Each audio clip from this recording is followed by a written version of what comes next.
Video में आगे बढ़ने से पहले एक रिक्वेस्ट है। ये वाला हमारा फर्स्ट चैनल है, इसको भी प्लीज़ सब्सक्राइब कर लेना। ये वाला चैनल का जो लिंक है इस वीडियो के डिस्क्रिप्शन में आपको मिल जाएगा। यहाँ पर भी डेली मैं शेयर बाज़ार के अपडेट्स आपको देता रहता हूँ।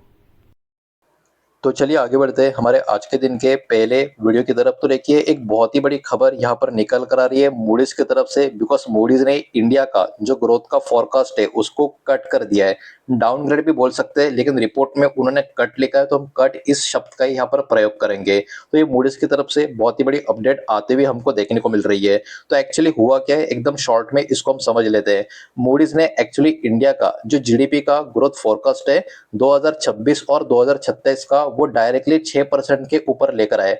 अर्लियर जो एस्टिमेट था वो इससे 0.8% ऊपर का था। मतलब इन्होंने अपने एस्टिमेट में 0.8% की क्या कर दी है, कटौती कर दी है। और अभी इनका जो ग्रोथ फोरकास्ट है 2026-27 के लिए वो इंडिया का सीधा 6% पे इन्होंने ला दिया है। तो एक हिसाब से ये कट डाउनग्रेड आप इसको बोल सकते हो। मतलब ये एक नेगेटिव साइन की तरफ यहाँ पर हमारा पर्टिकुलर मार्केट को, कंट्री को, इकोनॉमी को कहीं ना कहीं पुश किया है इनके तरफ से। अब देखिए इसके पीछे इन्होंने कुछ रीजंस, मतलब जो कारण है वो भी बता कर रखे हैं। अभी के टाइम पे जो ग्लोबल लेवल पर ऑयल और एलएनजी का जो प्राइस है वो क्या हो रहा है, वो बढ़ रहा है। हम बहुत बड़े इंपोर्टर है और इंपोर्टर को ऐसा जब सिनेरियो होता है उसका बहुत बड़ा कहीं ना कहीं आप कह सकते हो बहुत सारी चीजें भुगतनी पड़ती है, जो अभी के टाइम हो भी रहा है। उसके अलावा अमेरिका ईरान का जो जियोपॉलिटिकल टेंशन है ये कब तक आगे चलता रहेगा और किस लेवल तक जाएगा किसी को नहीं पता। तो यहाँ से जो अनसर्टेनिटी है वो भी बढ़ती हुई हमको देखने को मिलेगी। तो ये भी एक रीजन है। सप्लाई चेन का खतरा भी सारे के सारे इंडस्ट्री के लिए बना हुआ है, जो डायरेक्टली इकोनॉमी के ऊपर इंपैक्ट कर सकता है, और सिर्फ हमारी कंट्री नहीं दुनिया भर के। लेकिन अभी बिकॉज हमारे कंट्री का जो ग्रोथ फोरकास्ट को डाउनग्रेड किया गया है तो अभी सिर्फ हमारी बात करेंगे। अब देखिए इंडिया इंपोर्ट करता है मोर देन 90% का एनर्जी का जो हमारा नीड है उसको। तो देखिए हमारा जो एनर्जी इंडस्ट्री है उसकी भी जरूरत है, तो उसके लिए भी हमें इंपोर्ट करना पड़ता है। लेकिन इंपोर्ट का परसेंटेज देखो अराउंड 90 या मोर देन 90% का आपको नजर आएगा।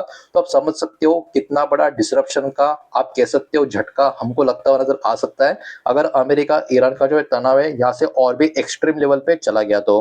अब देखिए इसके पॉसिबली इंपैक्ट क्या क्या निकल कर आ सकते हैं। तो हमारा इन्फ्लेशन, महंगाई और बढ़ सकती है। इंडिया के जो कंपनी के प्रॉफिट्स है उनके ऊपर प्रेशर आ सकता है।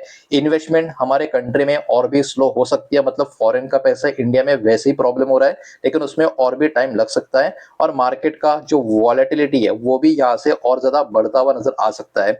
इसमें कुछ और भी चिंता का विषय की बात करें तो इंडिया हाईली अभी के टाइम डिपेंडेंट है इंपोर्टेड एनर्जी के ऊपर। और कहीं ना कहीं इसी की वजह से हमारा इकोनॉमी अभी के टाइम पे सेंसिटिव आपको देखने को मिलेगा।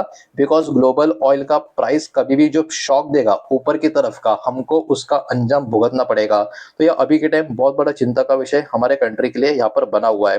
हालांकि आउटलुक की बात करें तो एक्सपर्ट का बिलीव यही है, ऑयल का प्राइस और जो ग्लोबल टेंशन है वो कहीं ना कहीं बहुत ही इंपॉर्टेंट फैक्टर इंडिया का जो इकोनॉमी है और इंडिया का जो स्टॉक मार्केट है उसके लिए बने रहेंगे अगले कुछ सालों के लिए। मतलब कहीं ना कहीं एक्सट्रीम लेवल पर या आप कह सकते हो टॉप लेवल पर, एक्सपर्ट लेवल पर यही बात निकल कर आ रही है कि ये ईरान अमेरिका का जो तनाव है वो इतना जल्दी यहाँ पर क्लियर होने वाला नहीं है। और अगर बाई चांस हो भी जाता है इसके जो इम्पैक्ट होंगे उसको कहीं ना कहीं बहुत बड़ा टाइम लग सकता है सब कुछ एडजस्ट होने को। इसलिए अगले कुछ सालों के लिए कहीं ना कहीं बहुत सारी चीजें यहाँ पर एक कह सकते हो डिपेंडेंट बनी रहेगी, जिसके ऊपर कहीं ना कहीं हमारे कंट्री का इकोनॉमी एंड स्टॉक मार्केट का भी आप कह सकते हो भविष्य डिसाइड हो सकता है। तो ये पूरा का पूरा जो रिपोर्ट है एकदम शॉर्ट में मैंने आपके सामने यहाँ पर प्रेजेंट किया और सारा का सारा डेटा एजुकेशनल और इंफॉर्मेशनल पर्पस के हिसाब से ये किसी भी तरीके का इन्वेस्टमेंट का एडवाइस या बाय सेल का रिकमेंडेशन मैंने आपको दिया नहीं है। ये बात भी यहाँ पर आप ध्यान में रखें।